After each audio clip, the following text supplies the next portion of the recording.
ত্রয়োদশ জাতীয় সংসদের নবনির্বাচিত সদস্যরা আজ শপথ গ্রহণ করলেন। শপথের আগে নিজেদের অঙ্গীকার ও প্রত্যাশার কথা জানান তারা।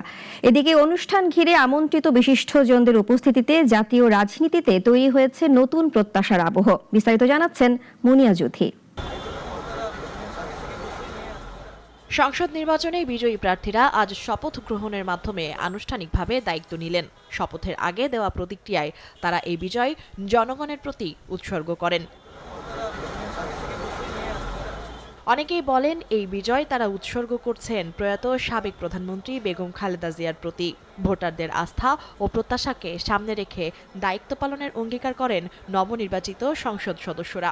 আলহামদুলিল্লাহ, খুবই আনন্দিত। অনেক কষ্টের পর আমরা এই জায়গায় এসেছি। সো আমরা আশাবাদী যে নতুন সংসদ এর মাধ্যমে আমরা জনগণের সব প্রত্যাশা পূরণ করতে পারবো। ডেমোক্রেসি থাকবে, আমরা কনস্ট্রাকটিভ সমালোচনা নিব, আমরা বস্তুনিষ্ঠ কথা বলবো এবং জনগণের জন্য কাজ করব। তরুণ হবে কেন, সারা বাংলাদেশের জন্য কাজ করবো ইনশাআল্লাহ। আমাদের সামনে তো দুটা চ্যালেঞ্জ স্পষ্ট, একটা হলো আইনশৃঙ্খলা উন্নয়ন করা, আর একটা হলো অর্থনীতির যে ভঙ্গুর অবস্থা, এই অবস্থা থেকে দেশটাকে টেনে তোলা।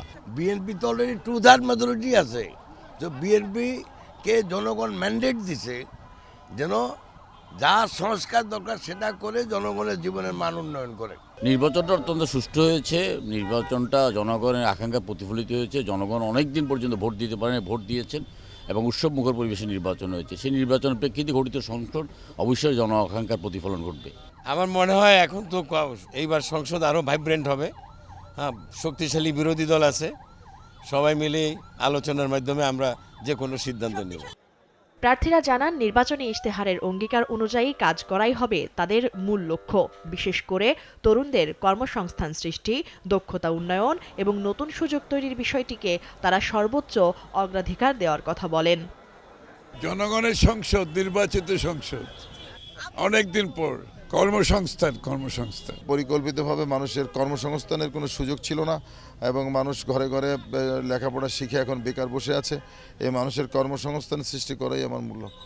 একসঙ্গে আন্দোলন করে যে একটা পরিবর্তন আনতে পারি, তো একসঙ্গে থেকে আমরা একটা দেশ গড়তে পারবো। আর দেশের মানুষের সেটাই চাহিদা, সেই চাহিদা অনুযায়ী আমরা কাজ করবো। জনগণ যা চায় আমরা জনগণের বাইরে যেতে পারবো না। আমরা চাই সরকার কনস্ট্রাকটিভ পজিটিভ কাজ করবে, আমরা সহযোগিতা করব, অন্যথায় অবশ্যই আমরা শক্তিশালী বিরোধিতা করব। আমরা তর্কের জন্য বিরোধী দল হব না, আমরা জনগণের অধিকার আদায়ের জন্য যৌক্তিক এবং অর্থবহ বিষয় নিয়ে সংসদে এবং রাজপথে উভয় ক্ষেত্রে প্রয়োজনীয় ভূমিকা পালন করব। শপথ গ্রহণ অনুষ্ঠানকে ঘিরে জাতীয় সংসদ ভবন এলাকায় উৎসব মুখর পরিবেশ বিরাজ করছে।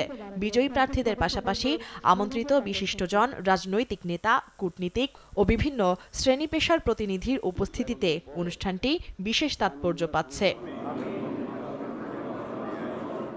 নতুন সংসদের যাত্রা ঘিরে জনগণের প্রত্যাশা কার্যকর আইন প্রণয়ন, সুশাসন নিশ্চিতকরণ এবং অর্থনৈতিক চ্যালেঞ্জ মোকাবেলায় দৃশ্যমান ভূমিকা রাখা।